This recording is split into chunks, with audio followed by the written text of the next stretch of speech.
In the dead of night, my best friend Jen Blake burst into the emergency staff room in tears. She grabbed my white coat, her voice shaking. Audrey, the old woman out front has lost it. She brought a bunch of relatives from the sticks, smashed a tray, and started cussing everyone out. I'm scared. We're short-staffed tonight. Can you go restrain her for me? I opened my drawer, took out my fingerless sparring gloves, and carefully wiped them down with antiseptic. I was fully prepared to deliver a round of knuckle-based sedation. Then several glowing lines drifted across my vision. LMAO, the villainess has no idea the old lady's son is a tech billionaire, and those country relatives are plainclothes bodyguards he hired.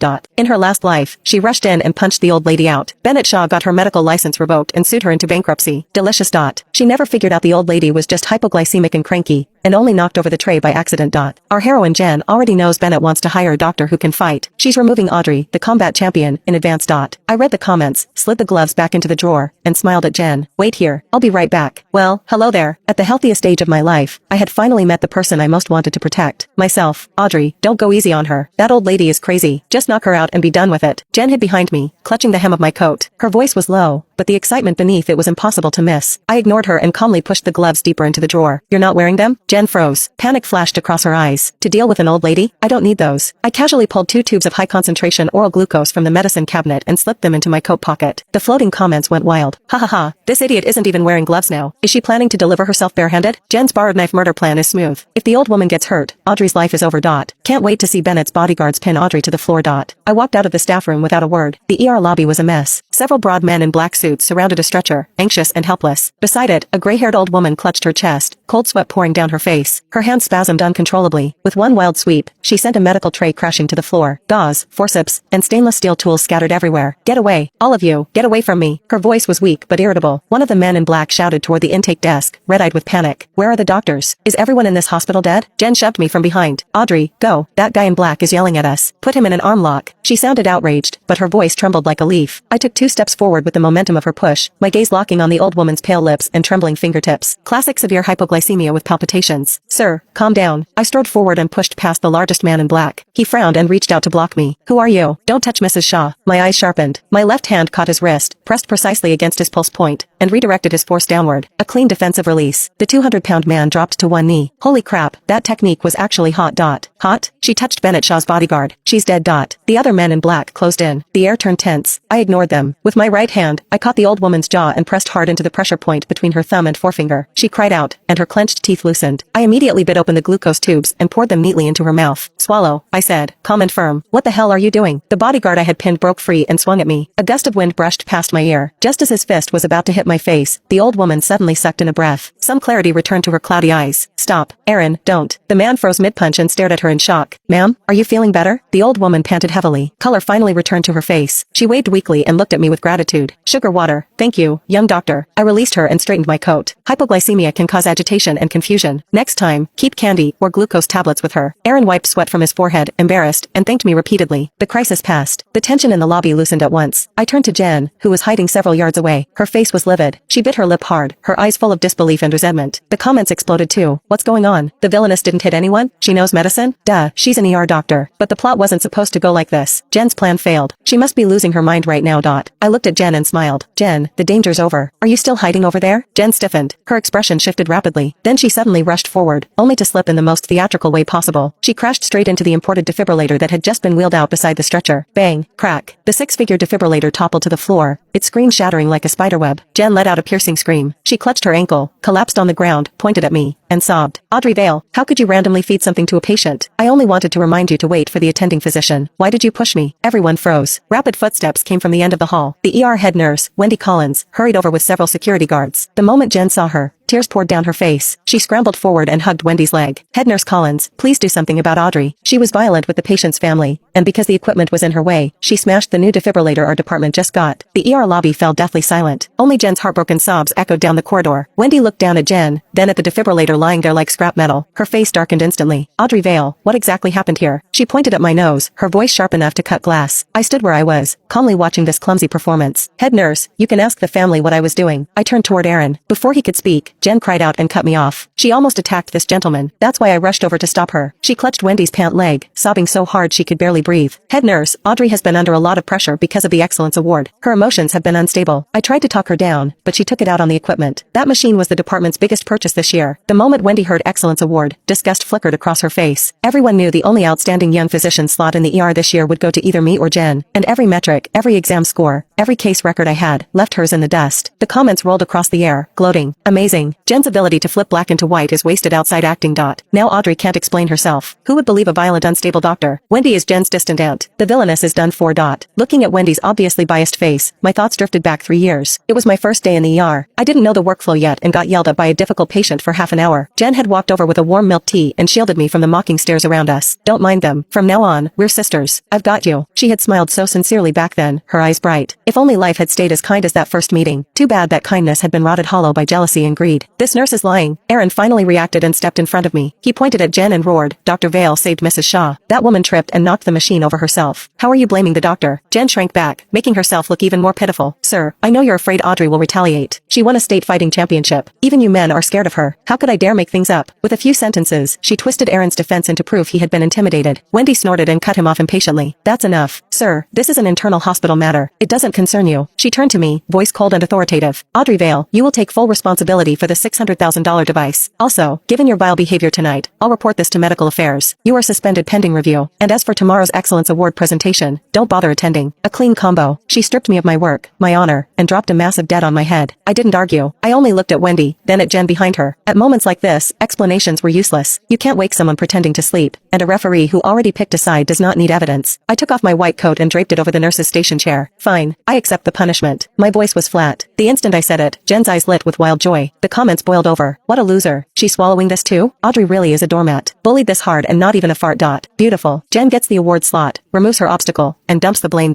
I ignored the mocking words and turned toward the locker room. Jen quickly scrambled up and chased after me. Audrey, don't be mad at head nurse Collins. She's just thinking of the department. She leaned close to my ear. Only I could hear the triumph in her voice. You can't pay 30 grand, can you? Then she finally threw out her real bait. As long as you give me the research data for your cardiovascular emergency pathway project and put my name as first author, I'll cover the money for you. I stopped and looked at her pretty, false face. That research project was built from countless sleepless nights. I had dug through 5 years of emergency cases and created the database line by line. Once published, it would shake the emergency medicine world. She wanted to step on me, climb upward, and squeeze out every last drop of my blood. I stared at her for several seconds, then smiled. Jen, you're so good to me. I looked her in the eyes, enunciating every word. Sure, come copy the data from my computer tomorrow morning. Jen froze, clearly not expecting me to agree so easily. Then her smile bloomed. Audrey, I knew it. We'll always be best friends. The next morning, sunlight filtered through the blinds and scattered across the ER office floor. The office was quiet, except for the crisp clicking of a mouse. I stood beside my workstation and watched Jen sitting in my chair. She had done a full face of makeup today, sprayed on expensive perfume for once, and ironed her white coat until not a single crease remained. She excitedly inserted a silver flash drive into my computer and dragged over an encrypted folder named Cardio-Neuro Emergency Core Pathway. The progress bar crawled across the screen. 30%, 50%. Audrey, I knew you were smart enough to understand. Jen stared at the progress bar while sighing with fake sympathy. In our field, people without backing can't go far. You give me the data, I win the award, and when I become deputy director later, I won't forget you. She said it like charity was her birthright. I leaned against the filing cabinet, my eyes cold. Really? Then let me congratulate you early, Dr. Blake. The comments bounced beside the screen. LMAO, Audrey is so easy to manipulate when she's swallowing her anger. Once Jen gets this data, she can interview as medical consultant for Bennett Shaw's medtech company. $1 million salary incoming. Audrey lost hair and sleep building this, and now she's just handing it over. That's fate. My gaze followed the progress bar as it hit 100%. Jen pulled out the flash drive with a satisfied smile, as if she'd already accepted the award, the promotion, and her future billionaire salary. She slipped it into her pocket and stood. Thank you, Audrey. She even reached out to pat my shoulder. I promise I won't let your hard work go to waste. I smiled pleasantly. I'm counting on it. The comments nearly died laughing. She's actually thanking the woman who robbed her. Audrey's officially hopeless. Jen won so hard. Just then the office door opened. 3 men in tailored suits walked inside. The one in front was tall, calm, impossibly handsome. His black suit fit like it had been sewn onto him. Every nurse in the office immediately straightened. Someone whispered, "That's Bennett Shaw, the billionaire himself." Behind him stood Aaron and Mrs. Shaw. The old woman was smiling the moment she saw me. There she is. My lifesaver. Before anyone could react, she walked straight over and grabbed my hand. Dr. Audrey, if it weren't for you yesterday, I'd probably be dead. I wanted to thank you in person. The entire office fell silent. Jen's smile froze. Wendy's face turned pale. Bennett finally spoke. His voice was calm. My mother insisted on coming personally. I also wanted to meet the physician who recognized severe hypoglycemia in less than 5 seconds. His eyes settled on me. Dr. Vale, I've reviewed yesterday's security footage. The comments exploded. Wait, security footage? They're cooked. Bennett continued. My company has invested heavily in AI-assisted emergency medicine. We've been searching for physicians with both clinical judgment and the ability to stay calm under pressure. You exceeded every benchmark. Jen's fingers tightened around the flash drive. She hurriedly smiled. Mr. Shaw, Audrey is talented. But she also assaulted your bodyguard yesterday. Aaron looked at her like she'd grown another head. I attacked her. She defended herself. If she hadn't stopped me, I'd have punched the doctor who saved Mrs. Shaw. The room became even quieter. Jen swallowed. Wendy forced an awkward smile. There may have been misunderstandings. Bennett didn't even look at her. Instead he nodded to one of his assistants. A tablet was placed on the desk. The assistant tapped the screen. The surveillance footage began playing. Every second. Every angle. Crystal clear. Jen shoving me toward Mrs. Shaw. Jen hiding behind a chair. Jen running dramatically before crashing into the defibrillator completely on her own. And finally, Jen whispering beside my ear after my suspension. As long as you give me your research data. The audio was unbelievably clear. Someone had enhanced it. The office erupted. She tried to steal Audrey's research? That's academic fraud. She framed her. Wendy's expression lost all color. Jen's face became deathly white. That's edited. It has to be edited. Bennett finally looked at her. My company develops forensic imaging software. The recording has already been verified. He paused. Twice. Jen's knees gave out. She collapsed into a chair. No. No. The comments went insane. Holy. Instant replay with surround sound. This is the worst villain defeat ever. She's finished. Then Bennett looked toward me again. I heard your cardiovascular emergency pathway project is groundbreaking.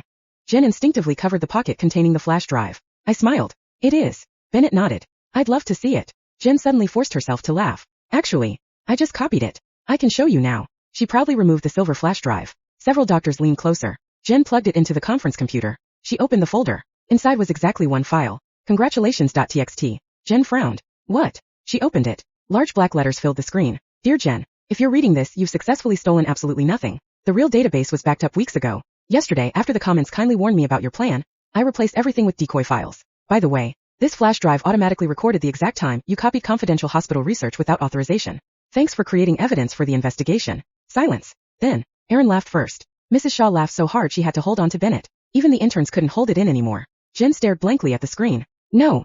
She opened another folder. Empty. Another. Empty. Every single file was fake. The last folder contained nothing except a looping gif of a dancing cartoon raccoon wearing a white coat. The comments completely lost it. She stole a meme. The dancing raccoon llama. Audrey actually outplayed the readers this time. Jen's hands shook violently. You tricked me. I folded my arms. You asked to copy my computer. I never said the files were real. Her face twisted with rage. You set me up. I raised an eyebrow. No. You attempted theft. I simply made sure nothing worth stealing was available. Before she could scream again, several people entered the office. Not security. Hospital administration. Medical affairs. And behind them, 2 investigators from the hospital's Academic Integrity Committee. The director held a folder. Dr. Jennifer Blake. We received multiple reports this morning. Attempted theft of research. False accusations against a colleague. Falsifying incident reports. Deliberately obstructing emergency treatment. His expression was ice cold. Please surrender your hospital ID. Jen's face finally shattered completely.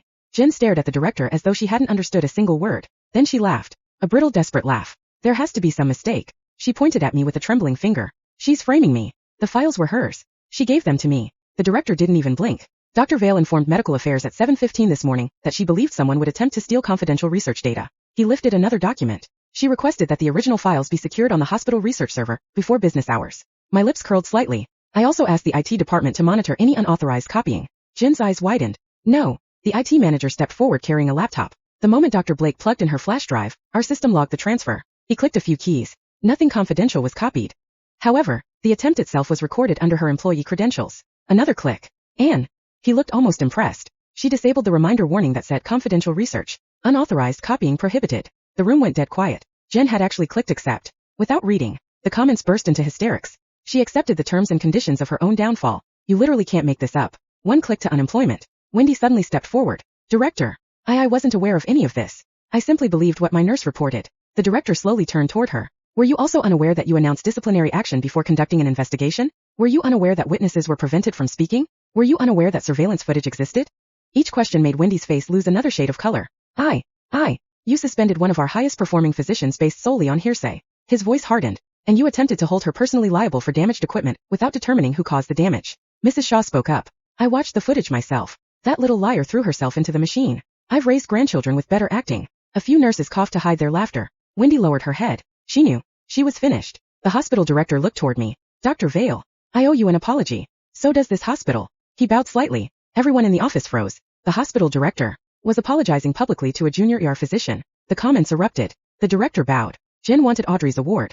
Now Audrey's getting the entire hospital. The director straightened. Effective immediately. Your suspension is rescinded. The Excellence Award ceremony will proceed this afternoon. As for Dr. Blake, he looked at the investigators. Pending formal hearings, her clinical privileges are suspended, and head nurse Collins is relieved of supervisory duties. Security quietly stepped forward. Jen finally panicked. No, you can't do this. I've worked here for years. She lunged toward Wendy. Aunt Wendy, say something. Wendy instinctively stepped back. For the first time, she let go of Jen's hand. I can't help you anymore. Jen's expression cracked. No, you promised. I protected you. The sentence slipped out before she could stop herself. Everyone frowned. The director narrowed his eyes. Protected. Jen realized what she'd said. Too late. One investigator immediately asked. Protected her from what? Jen's lips snapped shut. The comments flashed frantically. Oh no, don't tell me they've been covering for each other for years. This rabbit hole just got deeper. Jen clamped both hands over her mouth. Too late. The investigator's eyes sharpened immediately. What exactly did you mean by protected?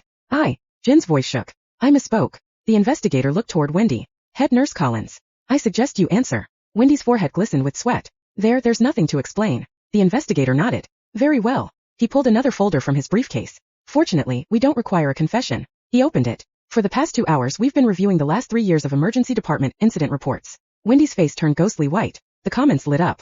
Wait, they're auditing everything? Someone's cooked. The investigator continued calmly. An unusual pattern emerged. Dr. Vale repeatedly received complaints from anonymous staff. Those complaints were always submitted through the same supervisor. He looked directly at Wendy.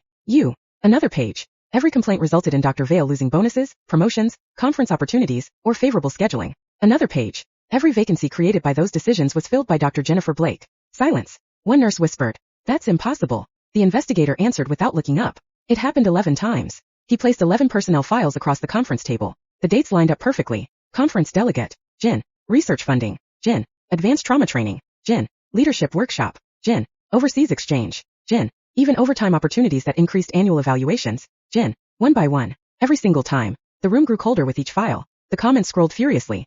This wasn't spontaneous jealousy. They'd been rigging her career for years. Poor Audrey. I stared quietly at the files. Honestly, even I hadn't realized how systematic it had been. I had only thought I was unlucky. Aaron frowned. So every time Dr. Vale lost an opportunity, Dr. Blake just happened to benefit? The investigator nodded. The probability of that occurring naturally is astronomically low. Wendy suddenly slammed her hand on the table. Enough. She's my niece. So what if I helped her a little? Gasps echoed through the office. Even Jen stared at her aunt in horror. Wendy realized what she'd admitted, but there was no taking it back. She laughed bitterly. You all act so righteous. Jennifer worked hard too.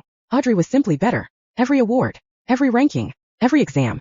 My niece never stood a chance unless I evened the odds. One of the senior physicians spoke coldly. So you sabotaged the better doctor. Wendy didn't answer. She couldn't, because that was exactly what she'd done. The director slowly closed the folders. I've practiced medicine for 32 years. I've seen malpractice. I've seen corruption. But I've rarely seen someone weaponize hospital administration against their own physicians.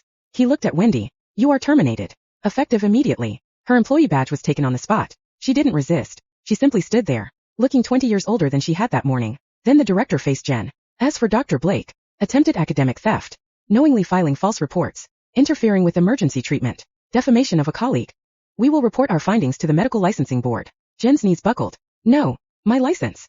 The investigator didn't soften. If the board agrees with our findings, you will likely never practice medicine again. Those words finally broke her. She burst into tears. Not the delicate, pitiful crying she used to manipulate people. Ugly crying, shoulders shaking, mascara running. She crawled toward me. Audrey, I'm sorry. I was jealous. I couldn't stand that everyone praised you. Please, if you forgive me, they'll go easier on me. The comments split instantly. Don't forgive her. She's only sorry because she got caught. Remember the suspension. Remember the research. Remember everything. I looked down at the woman who had once handed me a cup of milk tea and called me her sister. For a moment, I remembered that first day. Then I remembered every day that followed. Every stolen opportunity. Every false accusation. Every smile that hid another knife. I sighed. Jen. She looked up hopefully. I do forgive the girl who comforted me 3 years ago. Her eyes brightened. Then I finished. But she disappeared a long time ago. The woman kneeling in front of me is a stranger. The hope drained from her face. And strangers, I said quietly, have to live with the consequences of their own choices. No one spoke. Security stepped forward. Jen didn't resist this time. She simply let them escort her away.